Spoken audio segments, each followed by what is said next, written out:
came in the first time, and this is the second coming of John Bon Jovi. Wow. Why didn't we have to do this so early? Good morning, everybody. Good morning. My name is Mark Jeeves. I'm from Planet Rock, and I'm delighted to be here with John Bon Jovi.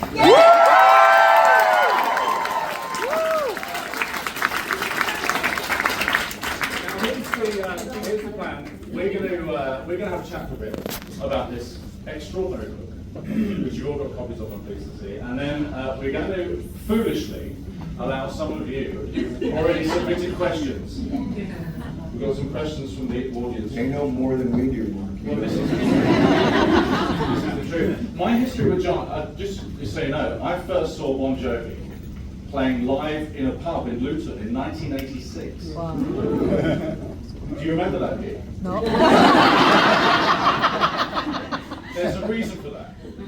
Bon Jovi never actually appeared at the Red Lion pub in Luton because it's one of those pubs where when you walk across the floor, your feet stick to it. But they did have a video jukebox. Okay. And Living on a Prayer came out, and I was in the pub, and I saw this, and I thought, I want to listen to more of that. And since then, it's been a bit of a journey, hasn't it? Well, yes, it has. Yes, it has. And thank you for being such a good friend. And when we've been on the air together, it's been awesome. That's very kind of you, thank you very much. Yeah, it's been a hell of a journey, Mark. Who knew?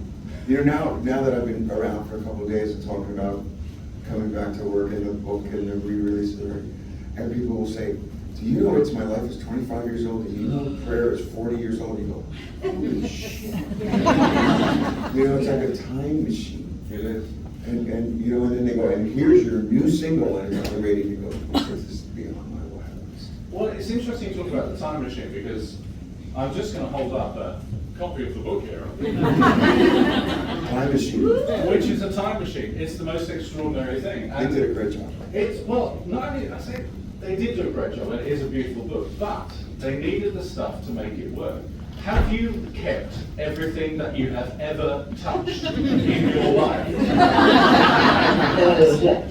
I would love to joke and say, oh yes, and there's some dirty napkins, but there's pictures of the dirty There napkins. are. Yeah, I am quite the hoarder. How big is your lot? Yeah.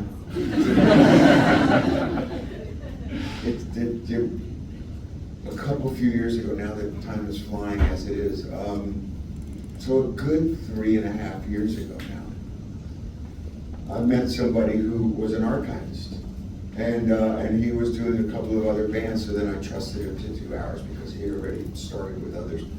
And so, if for no other reason, because he got everything in order, it helped the book and it helped the documentary. And it also helped me realize where things were or weren't. You know, we don't really have it. So yeah, I'm happy I did it. And what's it been like, I mean, emotionally? Well, all of us love to look back at old pictures and stuff, but you've got so much stuff, and it's been such a ride. What was it like for you to do that? There were some surprises. I have to admit that most of the things I do remember. And I go, yeah, I know what that was, I know what that was. I have a pretty good memory of a lot of our history. But there were a few nice surprises, like the unreleased songs that I stumbled over. That was a shock. Some of the baby pictures I'm embarrassed by, but that was the 80s. You had a really handsome dad. Oh, thank you. I'm not saying you are. You can see where it comes from.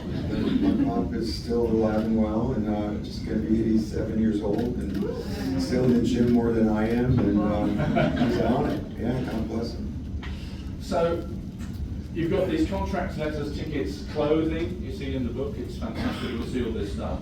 I mean, you must have deliberately kept some amount of stuff. You must have thought this is worth doing as you went through your career. I did, if only for me.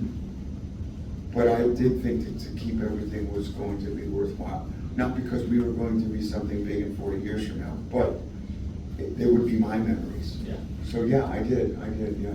I kept, and I did realize that my archive would be different than each of the band members. Yeah. You know, so their viewpoints of everything were different, and they kept different things. One of my favourite bits in the book is you can see the genesis from John becoming a fan, like all of us. So you've got ticket stubs. Yeah. 1981, you managed to see the Rolling Stones, Rod Stewart, Bruce Springsteen, and this is all in about 5 months.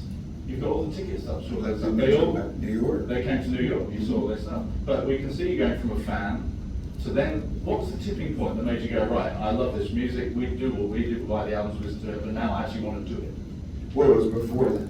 So the story of the ticket stubs is, one would imagine that I had to buy those ticket stubs. Wrong. No, but we had a friend that worked for the promoter, and if me and Richie and others, but he and I, we would put the programs or the flyers on the seats. You had a And job. for that, you would be given access to the shows. Silly stuff like that. If you do this, you can stay. I was an usher for a Harry Chapin show, like silly stuff. Wow. So I was already in bands and performing, and then by 1981, I was just the beginning phases, stages of playing original music. Were you working at the studio at that time? Yes, I started there in September of 1980. So in 81, yeah, I would have had the Wild Ones and performing down at the shore, trying to get original bands together, learning to write. That was the beginning. And my friend Don Maggi, he was whatever he did at the promoter's office. He was one of those. This is our tight-end. Oh my God, this is your life. That was the promoter who got us on the ZZ Top show. Yeah. So he knew us by then, and he knew the trajectory, and he said, I would like to be your manager, and with me you'll always work. Here you go, you don't have to be the usher, you can open the show. What was it that made you, so going back a couple of years then, what was it that tipped over and made you, oh, I want to do this sort of thing? When you're that young, growing up in New Jersey in the latter 70s, I at least thought you could be an athlete, an astronaut, or a rock and roll star. Why not reach for the stars? And music found me, like it does most teenage kids, with a tennis racket or a broomstick, and you're singing along to a record or to the radio. And I do remember a neighborhood kid having a drum kit. No one could play any stringed instruments. My singing through some kind of an amplifier to a Beatles record, and he was banging on a drum. That was the earliest memories I have of trying to be in a rock band, and then things progressed from there. And it was just, it always was attractive to me. The singing part came just simply because no one else wanted to do it. Really? Yep. That worked out well. It's funny when you look at, so you go through the book and you'll see John working at the record plant, which is one of the big studios. Power station. Sorry, big part of the power station. One of the big studios, the other big studio. The other big studio. And you were mixing with some really big names there, Stones, Cher. Well, when you say mixing, it would be like me being 4 floors down from this bookstore and saying I saw him when he walked by. So it was more of that. But I was the coder. I was the coffee guy. I would do the coffee and tea boy, as they call it, I guess. Yeah. Go for the burger or sundry other items that they might want. But in passing, the bigger the star, the nicer the person. I do remember an honest to God story. One of my very early bands was getting out of a taxi cab. I was paying with $1 and some change, and I had my head in the air. It was 1981. It was shortly after John Lennon was shot, and this is New York City, and it's at night. A photographer like that jumped out of a garbage bin. He was taking pictures of the Rolling Stones. And I came up out of this cab, and the flashbulbs were going off. It had nothing to do with me. It was Stones. But we got very Jersey. And Louis Annabelle opened the door because I had worked at the studio. And for some reason, Jagger, and it was Bill Wyman, got a chuckle out of it. And Mick put his arm around me and the guys in the band. He said, "This is my band, the New Frogs." I would pay $1 million to have that photo. I thought it was a certain paparazzi guy. It wasn't, and I can't find it. But that picture existed. Well, it was taken. Of all the photos that you've got in this book, you haven't got that one. And I put it out there all to the world at large, and we could never figure out who that was. But Wyman held the door, Jagger threw his arm around us, the photographer snapped the shot. We went in the studio, and then subsequently, and I'm not friends with Jagger all these years later, but as a boy, he would say, hey, that's his stones, like that kind of stuff, which is pretty impressive. When you're a little kid, you're like, holy shit. Do you think, because every time we've ever done any work together, you've always been a really nice guy. Do you think that being around those people taught you that you don't have to be crazy rock star? I did believe that the bigger the star, the nicer the person. So if you ever see me cranky, it's the day that I'm not feeling very big. It's, I don't know, maybe it's just happenstance. It's human nature. Some days you're going to be happy, some days you're going to be cranky, but it is what it is. But I did learn that lesson with people like the Stones and Bruce and Bowie and people that were around the studio. Fantastic. I should just point out that when John came in the room just a few minutes ago, he said he just got out of bed. More years ago, being on a red carpet somewhere, someone's saying rock is dead. And at that time, it was like, the conversation ensued. The record business had changed dramatically. Today, with a new artist, again, I would say the record business has changed dramatically again. So I just think it's different that a kid has to find a way to break through. It's not impossible, and it's not a layup. The internet allows you to press a button and be worldwide. We didn't have that back then. You had to find a unique way to get seen and heard.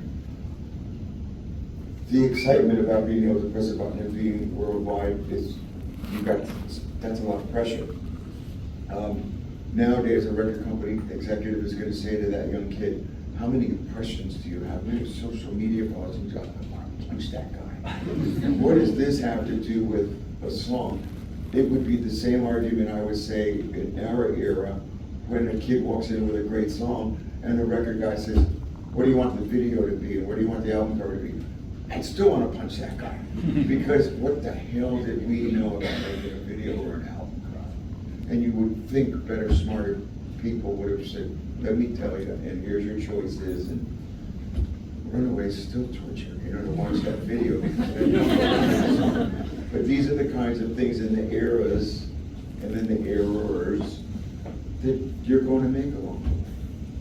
It's just different. So you had for a human being to be in the middle of that. It went by so fast that I wasn't able to comprehend a lot of it.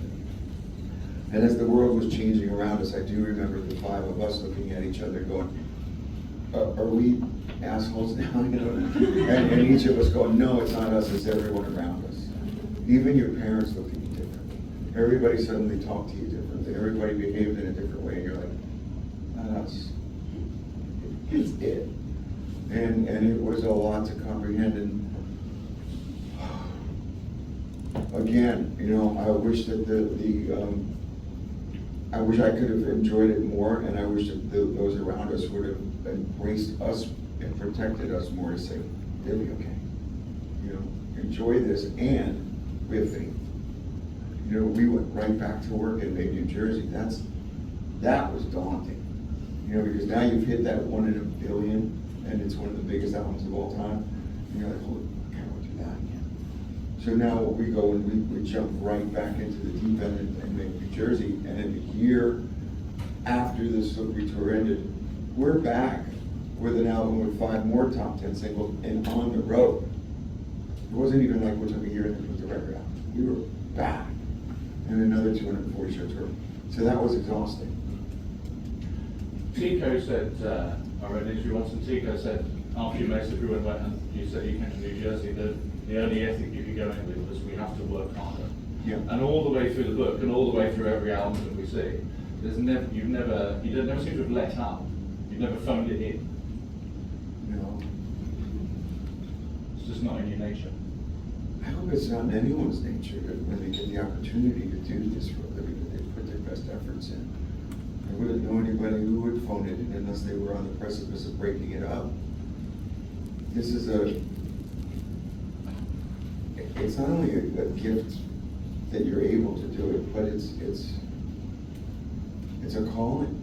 It's what you were meant to do, so you want to represent your best self out there. You're meant to see a boxer going in the ring and putting your arms down and say, punch me in the face. I couldn't imagine anybody wanting to do it half-assed. You're going to get punched in the face. When you're in the middle of that superstar storm, was there ever a moment that made you go, that made you realise that? Was there a kind of pinch-me moment or something that made you go? Sure. I mean, it was phenomenal. I remember silly little things like my parents saying this is the first time that people really knew who we were. You know, that kind of the recognition. You know, the first 2 records, I guess they had to explain to their friends and families. My kid makes records. The 3rd record, they were like, now they come to. So, stuff like that. There was a lot of that. I don't think we really realized how big Slippery was until many, many, many years later. Because we were caught up in it. Yeah. And I'm not allowed to have a favourite Bon Jovi album. But I want to talk about Keep the Faith. So Keep the Faith comes out. Yeah. Continues the success, as you say. You're still only 30. That must, I mean, you've lived a lot of life up to now. How do you feel? Where does all the energy come from? Where does all the...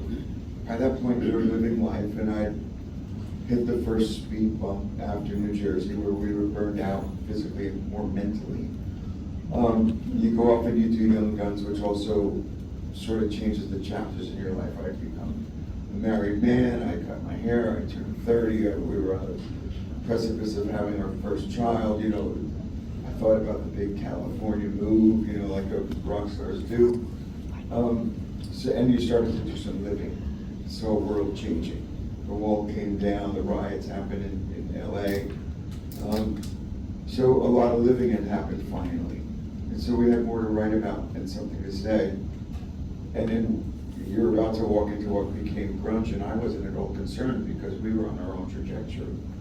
And so when that was happening to our peer group, I was like, good luck. You know, they're getting off the exit and I was driving straight ahead on our own road. And so I felt very confident about it. Do you remember doing the MTV Unplugged around that time? Mm-hmm. Does anybody ever see the MTV Unplugged? Isn't it one of the finest things you've ever seen? Everyone was together, everyone was really tight, and you were in a tight space physically as well. Yeah. Okay, but it felt, your connection with your audience, whether it's in an arena or in something like that, it's always felt very special. You've always been able to have that one-on-one with the audience. Well, I tried. My vision's gotten worse, so it's harder to see. But that aside, you know, I mean, I think you wanted to be that guy that could speak to the audience, which is, again, I would think a good part of our success, which was that connection. Speaking with and to the audience, both through the songs and then on the microphone. And then hoping that you can have that connection visually. That's sort of where we came from and who I learned from. In the book, we see a lot of your lyric sheets, and what's brilliant is to see how a song starts. Yeah. And then you see its development, and then you see the final lyric sheet. And it's brilliant. If you get a chance, you know, when you read this book, do pay attention to it because you can see the journey a song takes. So let's just talk about your writing for a minute. So first of all, you carry books with you all the time, and you write all the time. Is that right? Not that it's a task. I've really gotten to the place where I can turn it off. Every day is an opportunity, as I've said, to make a memory, to see it. You got to be open with your ears and your eyes to what you're visualizing as a song.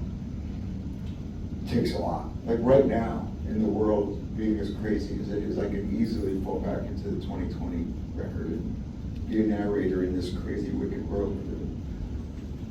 Well, I can't. I don't have the cells for it right now. I need to focus on going back to work. Yeah. And so I just choose to not write. But I've written a couple of things, and I can see where the ability is there, reading and writing. Yeah. So you kept everything that I can see as far as all your exercise books, all of your notes on songs, all of your notes on, and then the lyric as it develops and as it grows. And we get a chance to see that for the first time, and it's an extraordinary thing to see.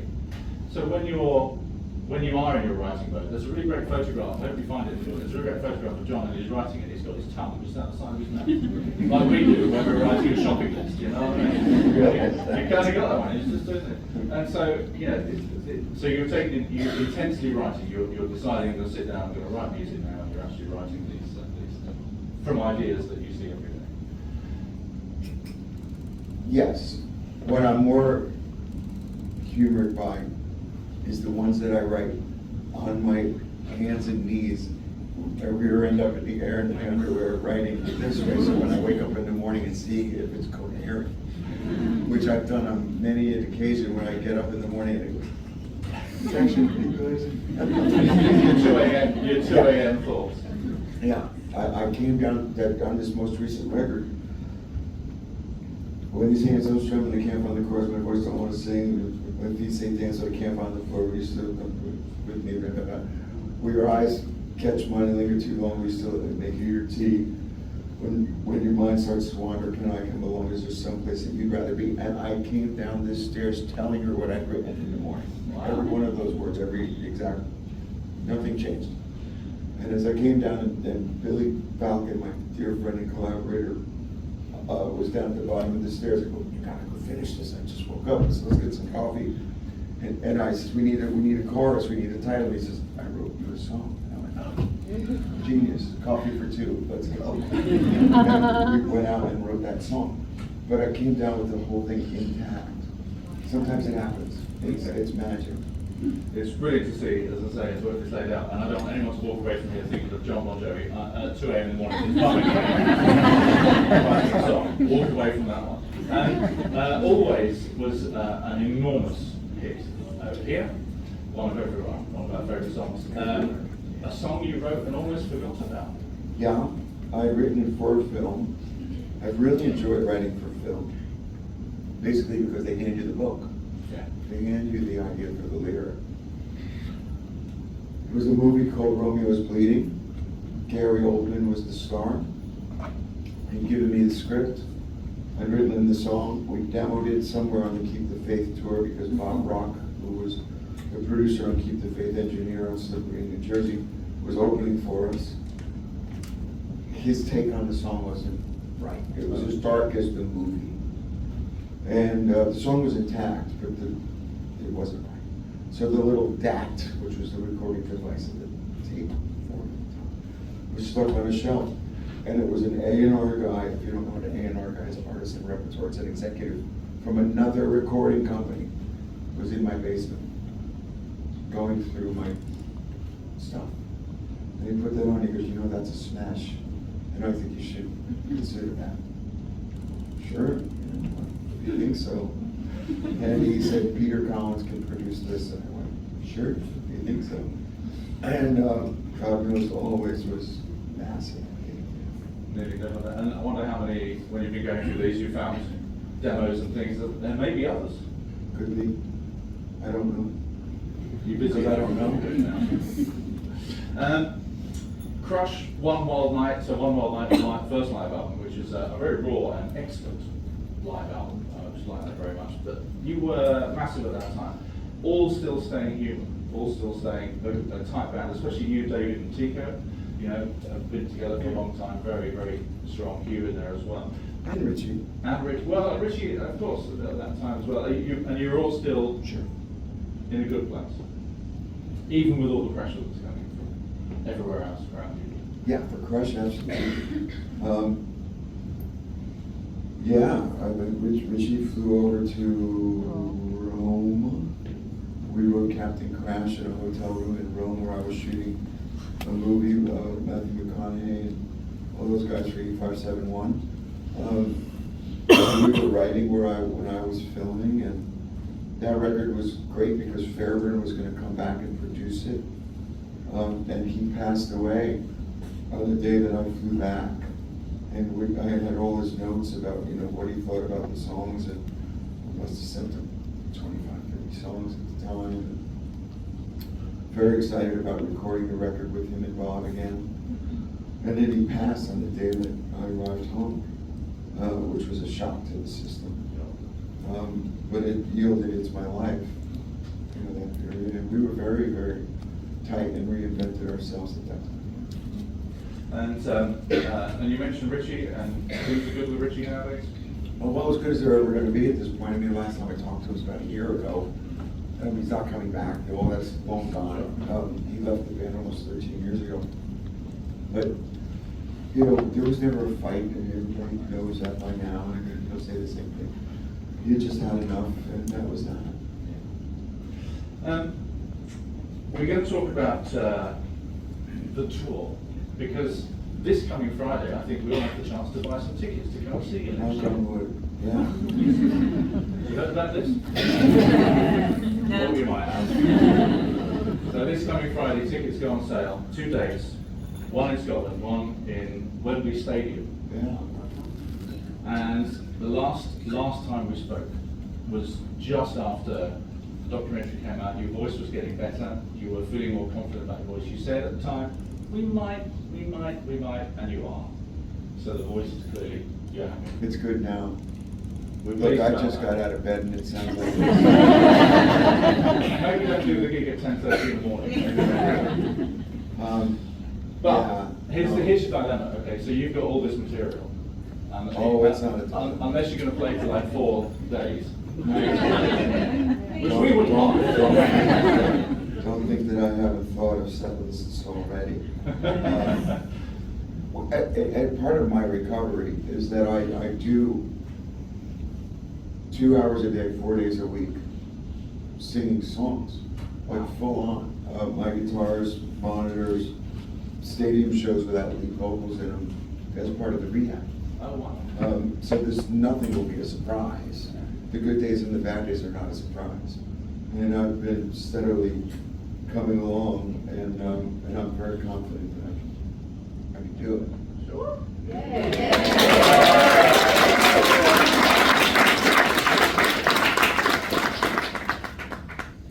I think there's some fans in. Yeah, I think that they would sing loud enough that I don't have to. That's also an option. Yeah, no. At the end of your book, I'm just going to read this bit out if you don't mind. Being young is a time full of wonder and excitement. You're both fearless and joyful. I think that as you grow older, your perspective changes. It doesn't mean that you care any less. It sometimes means you care too much. To recapture that fearlessness and joy was something that post-surgery I really had to work on. But from everything you said, you're in a joyful place now.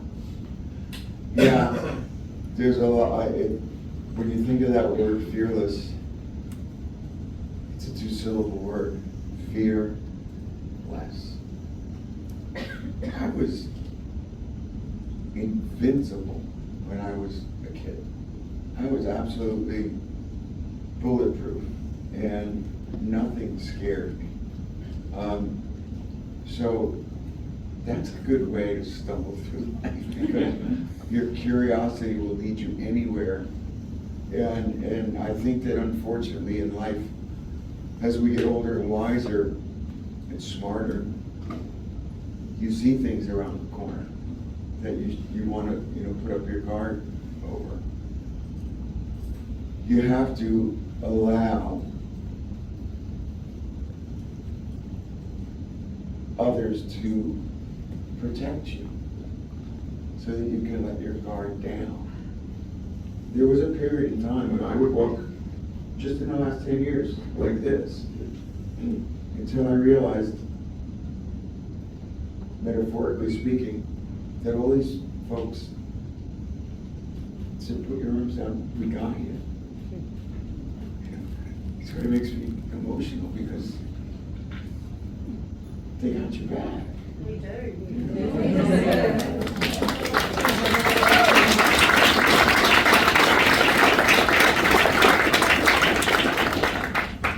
Who's going to be trying for tickets on Friday? Oh. They've all got you back. I think everyone in everyone should be able to make a book like this, and of course it's very difficult to do so. We don't all keep all the photographs, and we don't all keep all, but we've all got a story, a great story. This is a great story, which has, you've been able to share with us. When you now look at this, and it's been a passion project that the last couple of years, because you had the 40th anniversary last year and you had this, when you look back at it, what are the things that you feel? What are the things that you, gratitude, gratitude, humility, and joy is coming, and then the opportunity to write the next chapter is actually inviting and exciting, because with it comes a wisdom that I know I have. So the idea of having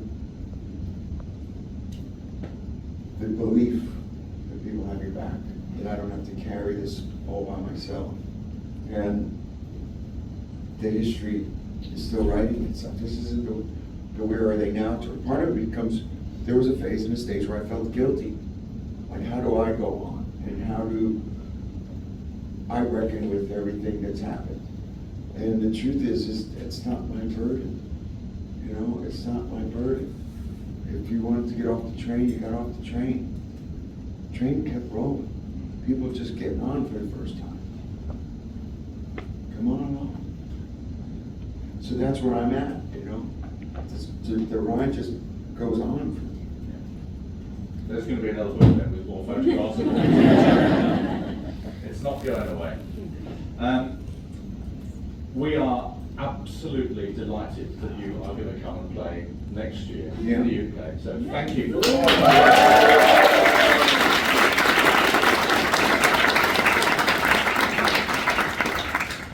And we're looking forward to those shows. So tickets on sale Friday, as mentioned. I might have mentioned that before. Now, we did ask our wonderful audience to ask some questions of you. And I don't know, what I haven't got is the names of who's asked these questions. So it's okay, because you'll recognise your question. Right, and they would like to put your arm up and stand up if that's okay. So here's the question.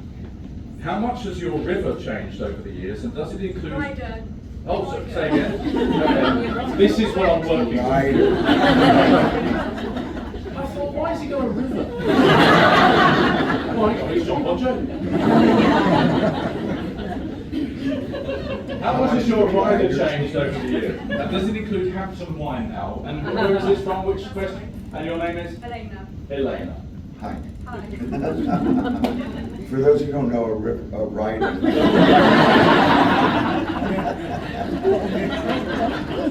is a list of things that you would like backstage: water, wine. There was a couple of staples, like Tico's grandmother's recipe for chicken soup. Silly but true. Oftentimes we don't eat. Tico's grandmother, 40x years ago, had a very Cuban version of chicken soup because it also contained protein, carbs, something warm to warm your belly. All in one pot, so you could grab a bowl and then go to work. That has not changed. Tico's grandmother for chicken soup. Well, you sent them the recipe is still a staple. It's a little more, and it's not of my doing. We'll hire folks that work for us, and they do the backstage stuff. Usually, wonderful ladies who try to be moms. So they suddenly, in this day and age, show up with 19 kinds of milk. Silly shit that I'm like, get rid of it. I don't want any of it. So it has changed. And I want none of it. Apart from the soup. I will never turn down a bowl of Tico's grandmother's chicken soup. Fantastic. And the recipe isn't in the book, but no. that'll be in the next one. There you go. Now, question here. Are there any lyrics that still give you goosebumps? Before you answer, who? Me! From Australia. What's your name? Kylie. Kylie. Yeah. What's Kylie from Australia? Thank you, Kylie, for the question. Are there any lyrics that still gives you goosebumps? Ask Kylie. Sure. Can I recite even one right now? No. I didn't want you to sing it. I would have no problem with that either. But yes, there will be many a story that I'm still relating to when I sing the song live, and I just am getting put on the spot, so I can't. It's okay. But, Can I ask another short one then? yes, please. Do I buy tickets for UK or US, or do I wait for Australia? No, you can't ask that. I would venture to say just US and UK right now. Thank you. Thank you for the honesty. Thanks so much. Thanks, babe. Okay, who asked this question now about song? Is there a song that means more to you now than when you wrote it? That was me. This is my best friend Cyan. So, are you from Australia? No, we're from Essex. So yeah, the question was there a song that you wrote earlier that now means more as time has gone on? Like, does it And what are your names, please? Abby and Cyan. Abby and Simon. Yeah, it's,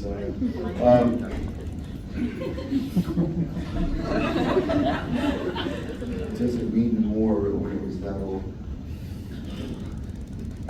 Because I'm really truly trying to give you one that would be old. Runaway, you know what, I sort of love it like an old toy. It's like I love it because of what it was. Yeah. And it was the first.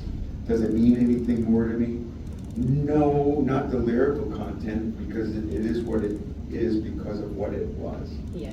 So there's a fondness for it, but the meaning didn't change. It was what it was. When I think the first thing that came is like a kind of being my psychiatrist, living in sin. I don't know why, but on the New Jersey record. Well, I married the girl and I'm still with her all these 45 years later. It doesn't mean anything more other than I hold on to that as a part of our journey, and I'm sure glad I got that one right. So, these are all little things. All the lyrics of just who and what I was or who we were at that moment in time. Part of your time machine, isn't it? Because as you say, every stage of your life, you've That was just who you were at that time. Yeah. And when I hear the catalog, it sounded like I sit around, and I've said this often, it's not like I sat around sticking in CDs of ours in the car over the years, and let's go on a ride with me. But when I do listen in America, there's something called Sirius Radio. Yeah. It's satellite radio, and there's a Bon Jovi channel. So I'll put that on and I'll listen. I really am proud of the catalog. 18 albums, all the outtakes, all that stuff. I really do feel it represents, our lives. Excellent. Yeah. I think, absolutely right, and our lives too, of course, because Thank you. For those who have been on that journey. For those who have been, absolutely right. I can tell you exactly where I was when I heard Wanted Dead or Alive for the very first time. You don't want to know, but I can. Do you have any reflections on writing this book? We'll find out who asked that first. Yes.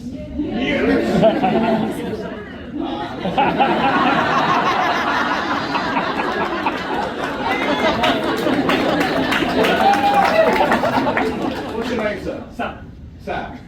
Sam's going to do one with all of you now. So put your arms up, and there we go. Sam, where are you from, Sam? I'm from Glasgow. Oh, fantastic. Excellent. Well, you come here today for this? I did, yeah. Oh, thank you. Stop that. Stop Australia, for Glasgow, Essex, Madrid. Madrid. My goodness, we'll do that in a minute. So, what's your main reflection walking away from writing the book? What do you? That, the Aussies, the Japanese girls that I saw over there, that blows my fucking mind.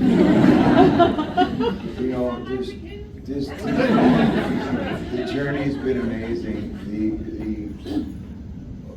The good, the bad, and the indifferent has all been part of it, and that someone would travel here to just for a sit-down talk is humbling. Well, you're and awesome, I'm man. grateful. No, thanks.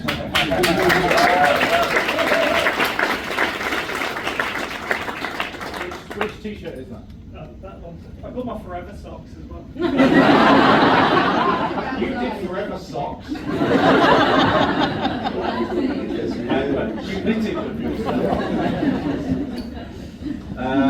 Okay, a couple more questions. Now this is a serious one here, but I think an important one. In your darkest hour, when you were up to go, I don't even get past work. What's your name? Annie. Annie Alison. Annie Alison. It's her birthday. Happy birthday, Alison. It will mean more, I think, if you ask the question. Okay. Good. In your darkest hours, when you were undergoing vocal surgery, what helped you to keep the faith?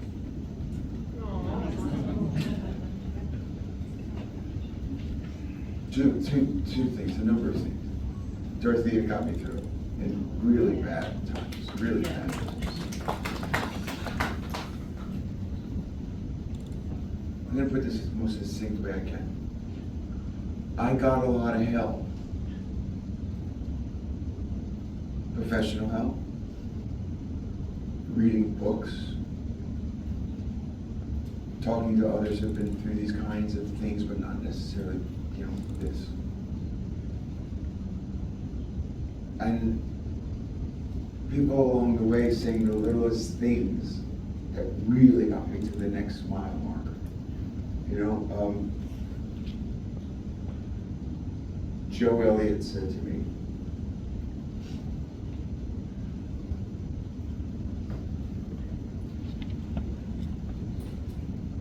it'll break again, but it's not broken anymore. That was a big deal.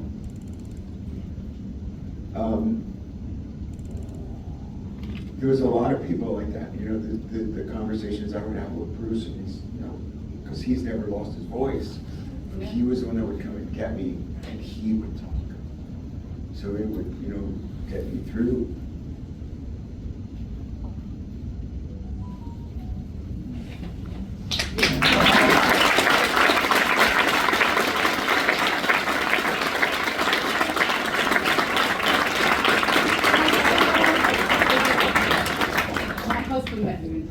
At a ball, Cotton Foundation ball, and it absolutely broke my heart, and I never thought I'd get to actually speak to you today. So today, you have literally made my life.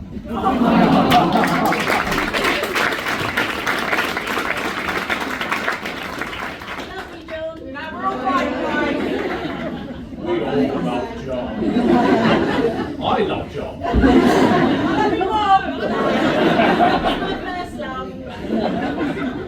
Oh, stop.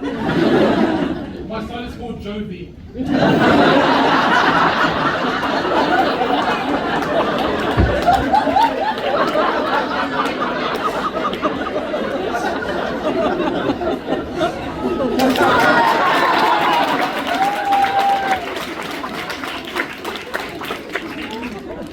Now, it's a horrible thing to say, but we've got time for just a couple more, so I'm sorry. I know, awful Mark, you don't like me now, do you?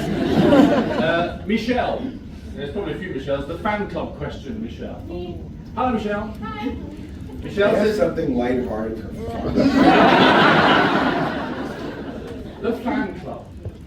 The fan club have brought you together, have brought fans together for many years. What's been your favourite part of seeing the community grow?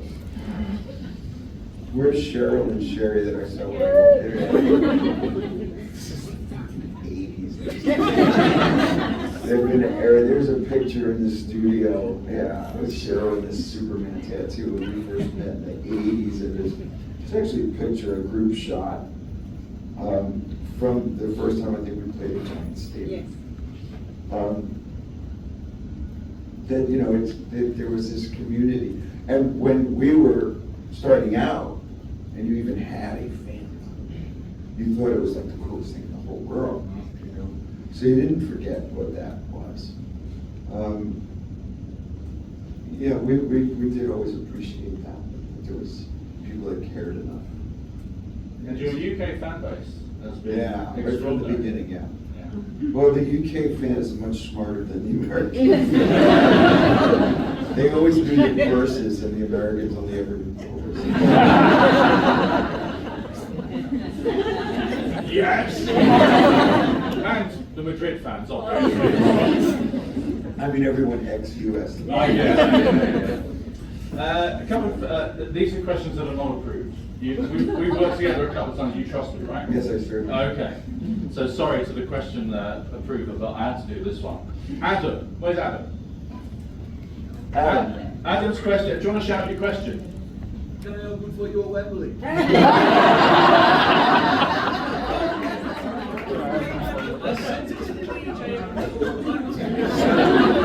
You gotta go there. You fucked up. He's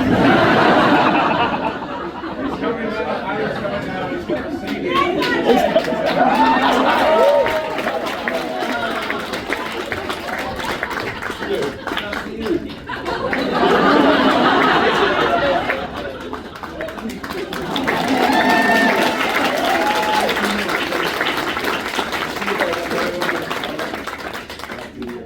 Get my number from him.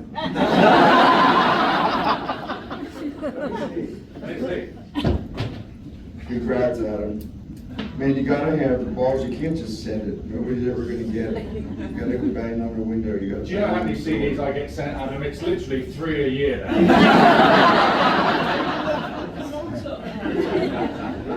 Don't worry, you have my attention. Otherwise, John's going to be out and go, what did you do about Adam? Sorry, man, you've been telling this story in 40 years' time. Okay, last question. And this wasn't approved. John, I don't know who asked it.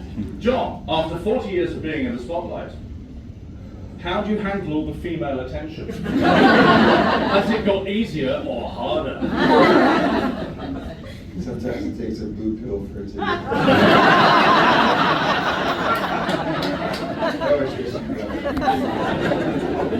Remember what goes on in the room stays. No, it's you know, I'll tell you what pissed me off is when it became, my mother loves you. You know what my mental response is? Fuck you. I'm like, and then my response has to be, I used to be me.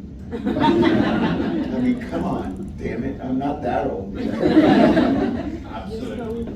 Yeah, no, it's funny, you know, nowadays the young girls are my mother loves you.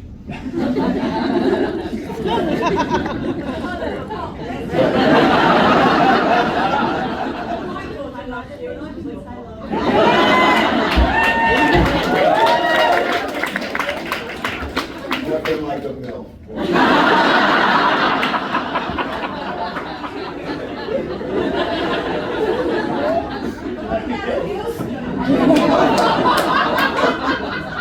This is going in a direction I anticipated.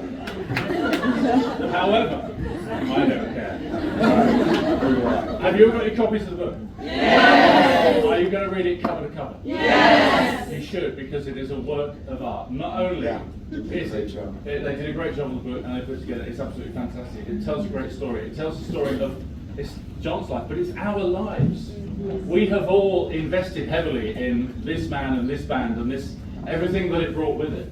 And I can't believe I'm sat here on stage with him. The Genesis folks really are, I'm grateful. They've done such a great job. Thank you. Well done to Genesis Publishing for this amazing book.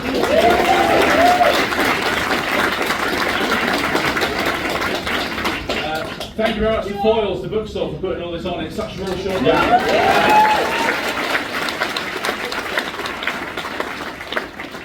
Thank you to a small band who are going to be selling tickets on Friday! But the big thanks goes to you for coming all of this way from all over the place. Thank you so much.